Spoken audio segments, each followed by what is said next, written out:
से बोलिए सियावर रामचंद्र की जय, पवन पुत्र हनुमान की जय। प्यारे भक्तगणों, आज के वीडियो में आप सभी श्रवण करेंगे मंगलवार व्रत कथा। मंगलवार का दिन अंजनी पुत्र हनुमान जी की पूजा व्रत के लिए समर्पित है।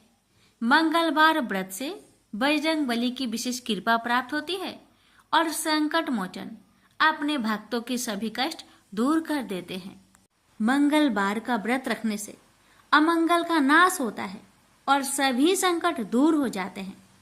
मंगल दोष के प्रभाव को कम करने के लिए मंगलवार का व्रत बहुत लाभकारी माना गया है। शनि ग्रह की पीड़ा से मुक्ति के लिए मंगलवार का व्रत रखें और हनुमान जी का पूजा करें। इससे शनि के ढैया और साढ़े साथी का प्रभाव कम होता है। संतान प्राप्ति और विवाह में आ रही बाधाएं भी मंगलवार व्रत के प्रभाव से दूर हो जाती है। रक्त संबंधी परेशानियों से निजात पाने, क्रोध पर काबू पाने, बुरी शक्तियों से मुक्ति पाने और संकटों के नाश के लिए मंगलवार व्रत को महत्वपूर्ण माना जाता है। मंगलवार का व्रत करने से मान सम्मान, साहस और पुरुषार्थ में वृद्धि होती है। मंगलवार व्रत करने वाले भक्त को मंगलवार की व्रत कथा का श्रवण अवश्य करना चाहिए। तो आइए श्रवण करते हैं मंगलवार हनुमान जी की पावन कथा। कथा को पूरा सुनिए और दूसरे भक्तों के पास भी शेयर कीजिए। कमेंट बॉक्स में जय श्री राम अवश्य लिखे। आप सभी की मनोकामना भगवान पूर्ण करे। ये श्रवण करते हैं हनुमान जी और उनके पुत्र मकरध्वज की कथा।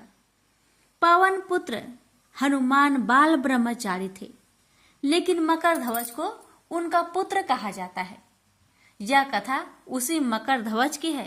वाल्मीकि रामायण के अनुसार लंका जलाते समय आग की तापिश के कारण हनुमान जी को बहुत पसीना आ रहा था। इसलिए लंका दहन के बाद जब उन्होंने अपनी पूंछ में लगी आग को बुझाने के लिए समुद्र में छलांग लगाई तो उनके शरीर से पसीने की एक बड़ी सी बूंद समुद्र में गिर पड़ी। उस समय एक बड़ी मछली ने भोजन समझ वह बूंद निगल ली। उसके उदर में जाकर वह बूंद एक शरीर में बदल गई। एक दिन पाताल के असुर राज अहिरावण के सेवकों ने उस मछली को पकड़ लिया। जब वे उसका पेट चीर रहे थे तो उसमें से बानर की आकृति का एक मनुष्य निकला। वे उसे अहिरावण के पास ले गए।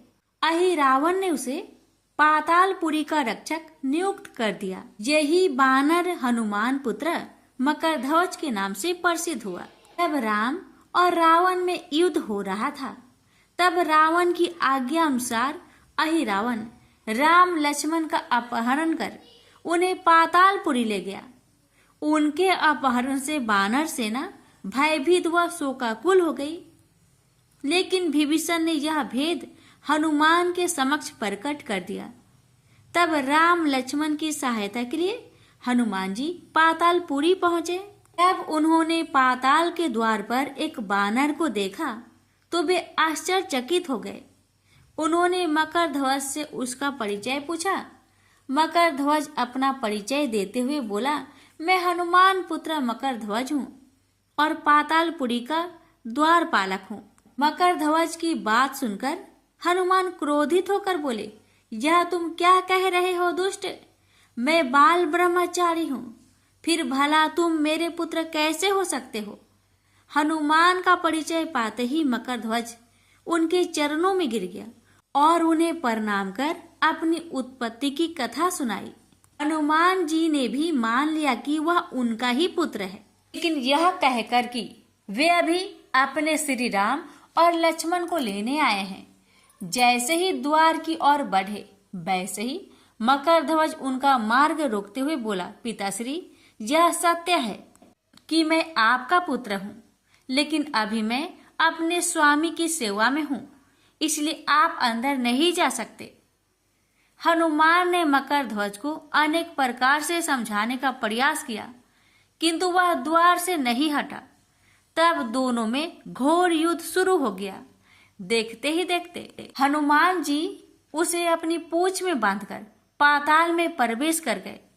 हनुमान सीधे देवी मंदिर में पहुंचे, जहां अहिरावण राम लक्ष्मण की बलि देने वाला था। हनुमान जी को देखकर चामुंडा देवी पाताल लोक से प्रस्थान कर गई। तब हनुमान जी देवी रूप धारण करके वहां स्थापित हो गए। कुछ देर के बाद अहिरावण वहां आया और पूजा अर्चना करके जैसे ही उसने राम लक्ष्मण की बलि देने के लिए तलवार उठाई, वैसे ही भयंकर गर्जना करते हुए हनुमान जी प्रकट हो गए और उसी तलवार से अहिरावण का वध कर दिया। उन्होंने राम लक्ष्मण को बंधन मुक्त किया। तब श्री राम ने पूछा, हनुमान, तुम्हारी पूंछ में यह कौन बंधा है? बिल्कुल तुम्हारे ही समान लग रहा है, इसे खोल दो। हनुमान ने मकर ध्वज का परिचय देकर उसे बंधन मुक्त कर दिया। मकर ध्वज ने श्री राम के समक्ष सिर झुका लिया। तब श्री राम ने मकर ध्वज का राज्य अभिषेक कर उसे पाताल का राजा घोषित कर दिया और कहा कि भविष्य में वह अपने पिता के समान दूसरों की सेवा करे। यह सुनकर मकर ध्वज ने तीनों को प्रणाम किया। तीनों उसे आशीर्वाद देकर वहां से प्रस्थान कर गए। इस प्रकार मकर ध्वज हनुमान का पुत्र कहलाए। तो प्रेम से बोलिए, पवन पुत्र हनुमान की जय। अब श्रवण करेंगे राम नाम की महिमा की बड़ी ही सुंदर कथा। लंकापति रावण के वध के बाद जब अयोध्यापति प्रभु श्री राम की कीर्ति दूर दूर तक फैल रही थी और वह मर्यादा पुरुषोत्तम कहलाने लगे, तब एक दिन महादेव शिव की इच्छा भी मर्यादा पुरुषोत्तम श्री राम से मिलने की हुई। पार्वती को संग लेकर महादेव कैलाश पर्वत उतरकर अयोध्या नगरी के रास्ते चल पड़े। भगवान शिव और मां पार्वती को अयोध्या आया देखकर राम जी बहुत खुश हुए। माता जानकी ने उनका उचित आदर सत्कार किया और स्वयं भोजन बनाने के लिए रसोई में चली गई। इस बीच भगवान शिव ने श्री राम जी से पूछा, आपके सेवक हनुमान जी दिखाई नहीं पड़ रहे हैं? श्री राम बोले, वे बगीचे में हैं। शिव जी ने श्री राम जी से बगीचे में जाने की अनुमति मांगी और पार्वती जी का हाथ थामकर बगीचे में आ गए। बगीचे की खूबसूरती देखकर उनका मन मोहित हो गया। आम के एक घने वृक्ष के नीचे हनुमान जी दीन दुनिया से बेखबर गहरी नींद में सोए थे और एक लय में खराटे से राम नाम की ध्वनि उठ रही थी। चकित होकर शिव जी और माता पार्वती एक दूसरे की ओर देखने लगे। माता पार्वती मुस्कुरा उठी और वृक्ष की डालियों की ओर इशारा किया। राम नाम सुनकर पेड़ की डालियां भी झूमने लगी थी और इनके बीच से भी राम नाम उच्चारित हो रहा था। शिव जी इस राम नाम की धुन में मस्त मगन होकर खुद भी राम राम कहकर नाचने लगे। माता पार्वती जी ने भी अपने पति का अनुसरण किया और अपने कोमल पैर थिरकाने लगी। शिव जी और पार्वती जी के नृत्य से ऐसी झनकार उठी कि स्वर्ग लोक के देवतागण भी आकर्षित होकर बगीचे में आ गए और राम नाम की धुन में सभी मस्त हो गए। माता जानकी भोजन तैयार करके प्रतीक्षार्थ थी, परंतु संध्या घिरने तक भी अतिथि नहीं पधारे। तब अपने देवर लक्ष्मण जी को बगीचे में भेजा। लक्ष्मण जी तो स्वयं को श्री राम का सेवक ही मानते थे। अब बगीचे में आकर जब उन्होंने धरती पर स्वर्ग का नजारा देखा तो खुद भी राम नाम की धुन में झूम उठे। महल में माता जानकी परेशान हो रही थी कि अभी तक भोजन ग्रहण करने कोई भी क्यों नहीं आया। उन्होंने श्री राम जी से कहा, भोजन ठंडा हो रहा है, चलिए हम ही जाकर बगीचे में से सभी को ले आए। जब राम जी बगीचे में गए तो वहां राम नाम की धुन मची हुई थी।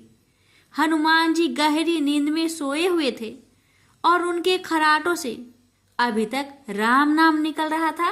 श्री राम भाव विहल हो उठे। राम जी ने हनुमान जी को नींद से जगाया और प्रेम से उनकी तरफ निहारने लगे। हनुमान जी प्रभु को आया देख शीघ्रता से उठ खड़े हुए। नित्य की सभा भंग हो गई। शिव जी खुले कंठ से हनुमान जी की राम भक्ति की सराहना करने लगे। हनुमान जी सकुचाए लेकिन मन ही मन खुश हो रहे थे। श्री सिया राम ने भोजन करने का आग्रह भगवान शिव जी से किया। तभी लोग महल में भोजन करने के लिए चल पड़े। माता जानकी भोजन परोसने लगी। हनुमान जी को भी श्री राम जी ने पंक्ति में बैठने का आदेश दिया। हनुमान जी बैठ तो गए, परंतु आदत ऐसी थी कि राम जी के भोजन करने के उपरांत ही सभी लोग भोजन करते थे। आज श्री राम के आदेश से पहले भोजन करना पड़ रहा था। माता जानकी हनुमान जी को भोजन परोसती जा रही थी, पर हनुमान जी का पेट ही नहीं भर रहा था। सीता जी कुछ समय तक तो उन्हें भोजन परोसती रही, फिर समझ गई इस तरह से हनुमान जी का पेट नहीं भरेगा। उन्होंने तुलसी के एक पत्ते पर राम नाम लिखा और भोजन के साथ हनुमान जी को परोस दिया। तुलसी पत्र खाते ही हनुमान जी को संतुष्टि मिली और वह भोजन खाकर उठ खड़े हुए। भगवान शिव शंकर ने प्रसन्न होकर हनुमान जी को आशीर्वाद दिया कि आपकी राम भक्ति युगों युगों तक याद की जाएगी और आप संकट मोचन कहलाएंगे। प्रेम से बोलिए सिया रामचंद्र की जय। हर हर महादेव। माता पार्वती की जय। हनुमान जी की जय। व्यास जी ने कहा, एक बार नैमिषारण्य तीर्थ में 80,000 मुनि एकत्र होकर पुराणों के ज्ञाता श्री सूत जी से पूछने लगे, हे महामुने, आपने हमें अनेक पुराणों की कथाएं सुनाई हैं।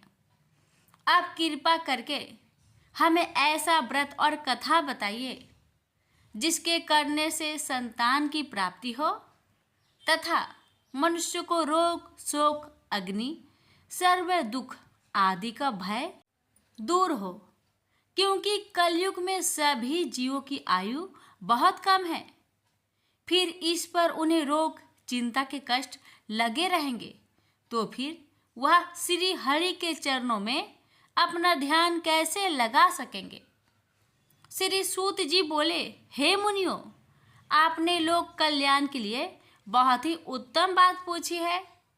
एक बार युधिष्ठिर ने भगवान श्री कृष्ण से लोक कल्याण के लिए यही प्रश्न किया था। भगवान श्री कृष्ण और युधिष्ठिर का संवाद तुम्हारे सामने कहता हूँ, ध्यान देकर सुनो। एक समय पांडवों की सभा में श्री कृष्ण जी बैठे हुए थे। तब युधिष्ठिर ने भगवान श्री कृष्ण से प्रश्न किया, हे प्रभु नंद नंदन गोविंद, आपने मेरे लिए अनेकों कथाएं सुनाई हैं। आज आप कृपा करके ऐसा व्रत या कथा सुनाइए जिसके करने से मनुष्य को रोग चिंता का भय समाप्त हो और उसको पुत्र की प्राप्ति हो। हे प्रभु, बिना पुत्र के जीवन व्यर्थ है। पुत्र के बिना मनुष्य नरकगामी होता है। पुत्र के बिना मनुष्य पितृ ऋण से छुटकारा नहीं पा सकता और ना ही उसका पुण्यक नामक नरक से उद्धार हो सकता है। अतः पुत्रदायक व्रत बतलाइए। श्री कृष्ण भगवान बोले, हे राजन, मैं एक प्राचीन इतिहास सुनाता हूँ, आप उसे ध्यान पूर्वक सुनो। कुंडलपुर नामक एक नगर था। उसमें नंदा नामक एक ब्राह्मण रहता था। भगवान की कृपा से उसके पास सब कुछ था, फिर भी वह दुखी था। उसका कारण यह था कि ब्राह्मण की स्त्री सुनंदा की कोई संतान न थे। सुनंदा पतिव्रता थी, भक्ति पूर्वक श्री हनुमान जी की आराधना करती थी।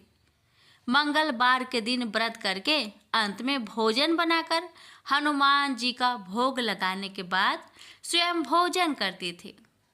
एक बार मंगलवार के दिन ब्राह्मणी गृह कार्य की अधिकता के कारण हनुमान जी को भोग ना लगा सके, तो इस पर उसे बहुत दुख हुआ। उसने कुछ भी नहीं खाया और अपने मन में प्रण किया कि अब तो अगले मंगलवार को ही हनुमान जी का भोग लगाकर अन्न जल ग्रहण करूंगी। ब्राह्मणी सुनंदा प्रतिदिन भोजन बनाती, श्रद्धापूर्वक पति को खिलाती, परंतु स्वयं भोजन नहीं करती और मन ही मन श्री हनुमान जी की आराधना करती। इसी प्रकार 6 दिन गुजर गए और ब्राह्मणी सुनंदा अपने निश्चय के अनुसार भूखी प्यासी निराहार रही। अगले मंगलवार को ब्राह्मणी सुनंदा प्रातः काल ही बेहोश होकर गिर पड़ी। ब्राह्मणी सुनंदा की इस असीम भक्ति के प्रभाव से श्री हनुमान जी बहुत प्रसन्न हुए और प्रकट होकर बोले, सुनंदा, मैं तेरी भक्ति से बहुत प्रसन्न हूँ, तू उठ और वर मांग।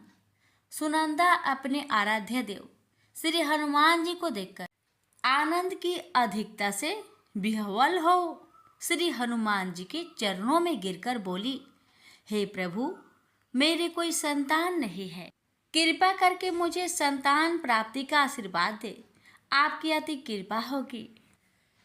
श्री महावीर जी बोले, तेरी इच्छा पूर्ण होगी, तेरे एक कन्या पैदा होगी, उसके अष्टांग प्रतिदिन सोना दिया करेंगे। इस प्रकार कहकर श्री महावीर जी अंतर्ध्यान हो गए। ब्राह्मणी सुनंदा बहुत हर्षित हुई और सभी समाचार अपने पति से कहा। ब्राह्मण देव कन्या का वरदान सुनकर कुछ दुखी हुआ, परंतु सोना मिलने की बात सुनी तो बहुत प्रसन्न हुआ। विचार किया कि ऐसी कन्या के साथ मेरी निर्धनता भी समाप्त हो जाएगी। श्री हनुमान जी की कृपा से वह ब्राह्मणी गर्भवती हुई और 10वें महीने में उसे बहुत ही सुंदर पुत्री प्राप्त हुई।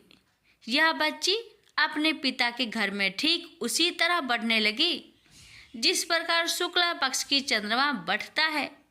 10वें दिन ब्राह्मण ने उस बालिका का नामकरण संस्कार कराया। उसके कुल पुरोहित ने उस बालिका का नाम रत्नावली रखा, क्योंकि यह कन्या सोना प्रदान किया करती थी।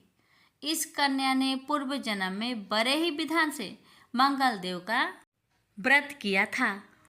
रत्नावली का अष्टांग बहुत सा सोना देता था। उस सोने से नंदा ब्राह्मण बहुत ही धनवान हो गया। अब ब्राह्मणी भी बहुत अभिमानी करने लगी। समय बीतता रहा। अब रत्नावली 10 वर्ष की हो चुकी।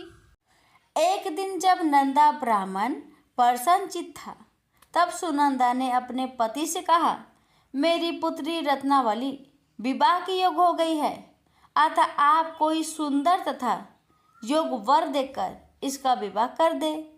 यह सुन ब्राह्मण बोला, अभी तो रत्नावली बहुत छोटी है। तब ब्राह्मणी बोली, शास्त्रों की आज्ञा है कि कन्या 8वें वर्ष में गौरी, 9 वर्ष में रोहिणी, 10वें वर्ष में कन्या, इसके पश्चात रजवाला हो जाती है। गौरी के दान से पाताल लोक की प्राप्ति होती है, रोहिणी के दान से वैकुंठ लोक की प्राप्ति होती है, कन्या के दान से इंद्रलोक में सुखों की प्राप्ति होती है।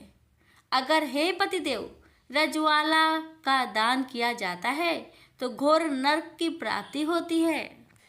इस पर ब्राह्मण बोला, अभी तो रत्नावली मात्र 10 ही वर्ष की है और मैंने तो 16-16 साल की कन्याओं का विवाह कराए हैं, अभी जल्दी क्या है। तब ब्राह्मणी सुनंदा बोली, आपको तो लोभ अधिक हो गया है। शास्त्रों में कहा गया है कि माता पिता और बड़ा भाई रजवाला कन्या को देखते हैं तो वह अवश्य नरकगामी होते हैं। तब ब्राह्मण बोला, अच्छी बात है, कल मैं अवश्य ही योग वर की तलाश में अपना दूत भेजूंगा। दूसरे दिन ब्राह्मण ने अपने दूत को बुलाया और आज्ञा दी कि जैसी सुंदर मेरी कन्या है वैसा ही सुंदर वर उसके लिए तलाश करो। दूत अपने स्वामी की आज्ञा पाकर निकल पड़ा। पंपई नगर में उसने एक सुंदर लड़के को देखा। यह बालक एक ब्राह्मण परिवार का बहुत गुणवान पुत्र था। इसका नाम सोमेश्वर था। दूत ने इस सुंदर व गुणवान ब्राह्मण पुत्र के बारे में अपने स्वामी को पूर्ण विवरण दिया। ब्राह्मण नंदा को भी सोमेश्वर अच्छा लगा और फिर शुभ मुहूर्त में विधि पूर्वक कन्यादान करके ब्राह्मण ब्राह्मणी संतुष्ट हुए। परंतु ब्राह्मण के मन तो लोभ समाया हुआ था। उसने कन्यादान तो कर दिया था, पर वह बहुत खिन्न भी था। उसने विचार किया कि रत्नावली तो अब चली जाएगी और मुझे इससे जो सोना मिलता था वह अब मिलेगा नहीं। मेरे पास जो धन था कुछ तो इसके विवाह में खर्च हो गया और जो शेष बचा है वह भी कुछ दिनों के पश्चात समाप्त हो जाएगा। मैंने तो इसका विवाह करके बहुत बड़ी भूल कर दी है। अब कोई ऐसा उपाय हो कि रत्नावली मेरे घर में ही बनी रहे, अपनी ससुराल ना जावे। लोभ रूपी राक्षस ब्राह्मण के मस्तिष्क पर छाता जा रहा था। रात भर अपनी सैया पर बेचैनी से करवटें बदलते बदलते उसने एक बहुत ही क्रूर निर्णय लिया। उसने विचार किया कि जब रत्नावली को लेकर उसका पति सोमेश्वर अपने घर के लिए जाएगा तो वह मार्ग में छिपकर सोमेश्वर का वध कर देगा और अपनी लड़की को अपने घर ले आएगा, जिससे नियमित रूप से उसे सोना भी मिलता रहेगा और समाज का कोई मनुष्य उसे दोष भी नहीं दे सकेगा। प्रातःकाल हुआ तो नंदा और सुनंदा ने अपने जामाई तथा लड़की को बहुत सारा धन देकर विदा किया। सोमेश्वर अपनी पत्नी रत्नावली को लेकर ससुराल से अपने घर की तरफ चल दिया। ब्राह्मण नंदा महालोभ के वशीभूत हो अपने मति खो चुका था। पाप पुण्य को उसे विचार न रहा था। अपने भयानक व क्रूर निर्णय को कार्य रूप देने के लिए उसने अपने दूत को मार्ग में अपने जामाई का वध करने के लिए भेज दिया था, ताकि रत्नावली से प्राप्त होने वाला सोना उसे हमेशा मिलता रहे और वो कभी निर्धन ना हो। ब्राह्मण के दूत ने अपने स्वामी की आज्ञा का पालन करते हुए उसके जमाई सोमेश्वर का मार्ग में ही वध कर दिया। समाचार प्राप्त कर ब्राह्मण नंदा मार्ग में पहुंचा और रुदन करते अपनी पुत्री रत्नावली से बोला, हे पुत्री, मार्ग में लुटेरों ने तेरे पति का वध कर दिया है। भगवान की इच्छा के आगे किसी का कोई बस नहीं चलता है। अब तू घर चल, वहां पर ही रहकर शेष जीवन व्यतीत करना। जो भाग्य में लिखा है वही होगा। अपने पति की अकाल मृत्यु से रत्नावली बहुत दुखी हुई। करुण क्रंदन व रुदन करते हुए अपने पिता से बोली, हे पिताजी, इस संसार में जिस स्त्री का पति नहीं है उसका जीना व्यर्थ है।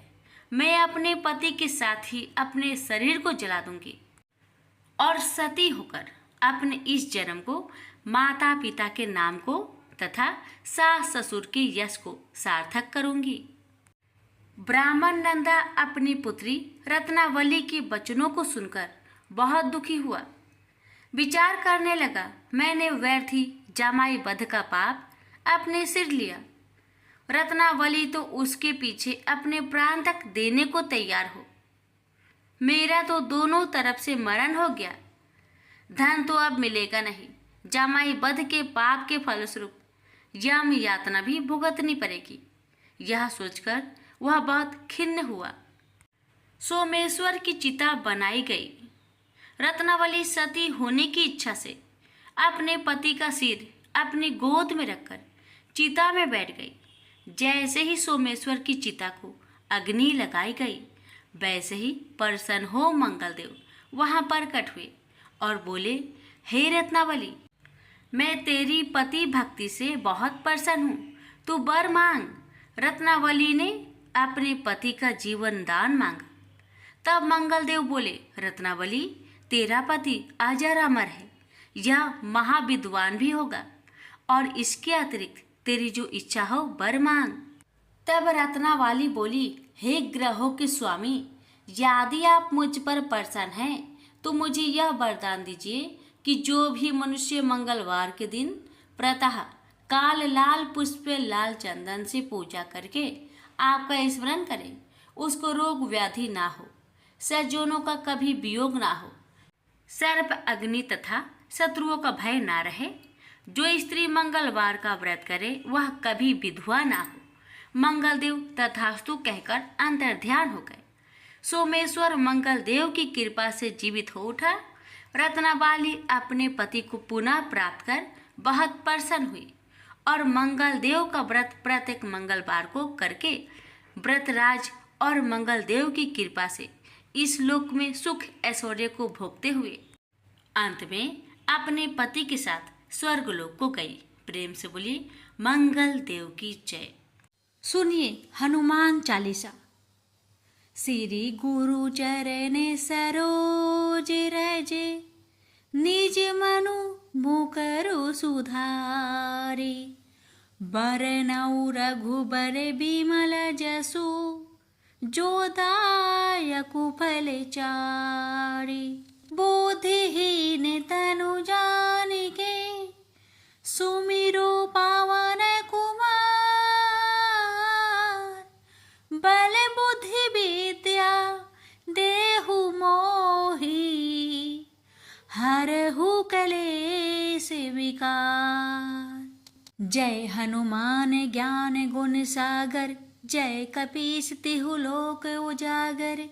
राम दूत अतुलित बल धामा, अंजनी पुत्र पवन सुत नामा। महावीर विक्रम बजरंगी, कुमति निवार सुमति के संगी। कंचन बरन विराज सुबेसा, कानन कुंडल कुंचित केसा। हाथ ब्रजो ध्वजा विराजे, कांधे मूज जनेऊ साजे। शंकर सुवन केसरी नंदन, तेज प्रताप महाजगबंदन। विद्यावान गुणी अति चातुर, राम काज करिबे को आतुर। प्रभु चरित्र सुनिबे को रसिया, राम लखन सीता मन बसिया। सूक्ष्म रूप धरि सियाहि दिखावा, विकट रूप धरि लंक जरावा। भीम रूप धरि असुर संहारे, रामचंद्र के काज सवारे। लाए सजीवन लखन जियाए, श्री रघुवीर हरषि उर लाए। रघुपति किन्हि बहुत बड़ाई, तुम मम प्रिय भरतहि सम भाई। सहस बदन तुम्हरो जस गावे, अस कहि श्रीपति कंठ लगावे। सनकादिक ब्रह्मादि मुनीसा, नारद सारद सहित अहिसा।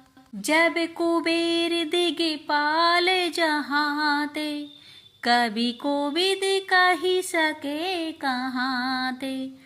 तुम उपकार सुग्रीवहि किन्हा, राम मिलाए राजपद दिन्हा। तुमरो मंत्र विभीषण माना, लंकेश्वर भय सब जग जाना। जुग सहस्त्र जो जन पर भानु, लिल्यो ताहि मधुर फल जानु। प्रभु मुद्रिका महलि मुख माहि, जलधि लांघि गए अचरज नाहि।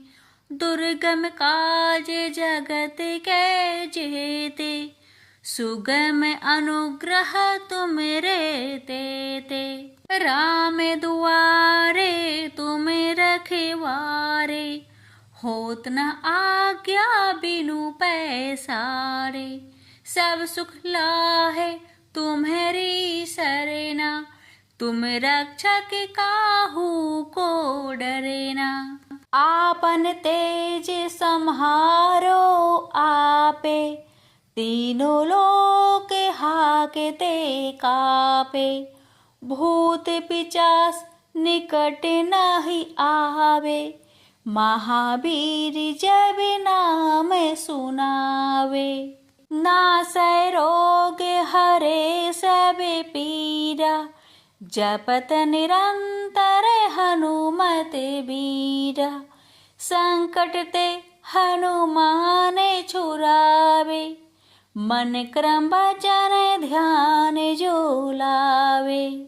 सब पर राम तपस्वी राजा, तिनके काज सकल तुम साजा।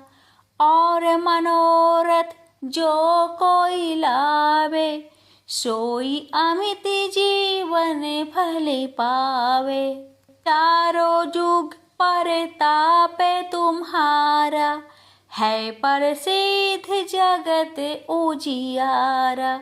साधु संत के तुम रखवारे, असुर निकंदन राम दुलारे। अष्ट सिद्धि नौ निधि के दाता, असबर दीन जानकी माता। राम रसायन तुम्हारे पासा, सदा रहो रघुपति के दासा।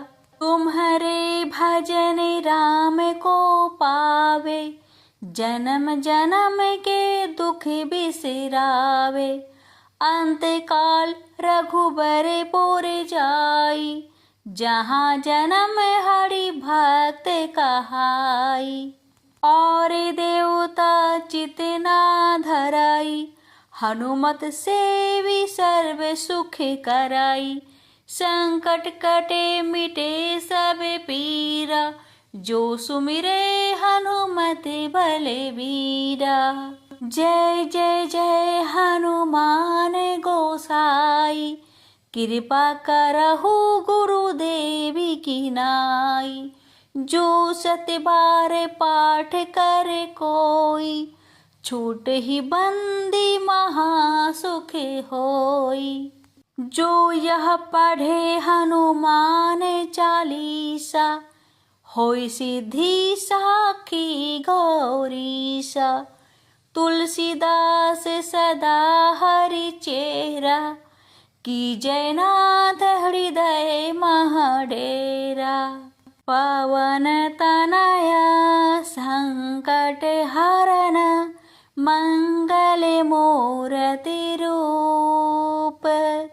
राम लखन सीता सहित, हृदय बसहु सुर भूप। प्रेम से बोलिए महावीर जी की जय। श्री मंगलवार की आरती। आरती की जय हनुमान लला की, दुष्ट दल ने रघुनाथ कला की। जाके बल से गिरिवर कांपे, रोग दोष जाके निकट न झाके। अंजनी पुत्र महाबलदाई, संतन के प्रभु सदा सहाय।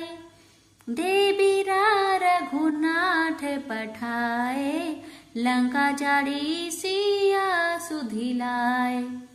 लंका सी कोट समुद्र सिखाए, जाते पावन सुत बार न लाए।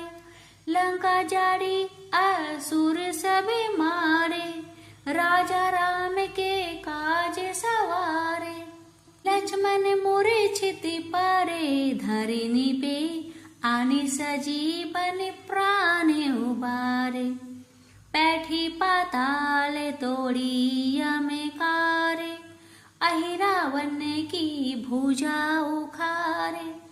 बाएं भुजा सब असुर संहारे, दाहिने भुजा सब संत उबारे। आरती करत सकल सुर नर नारी, जय जय जय हनुमान उचारी। कंचन थार कपूर की बाती,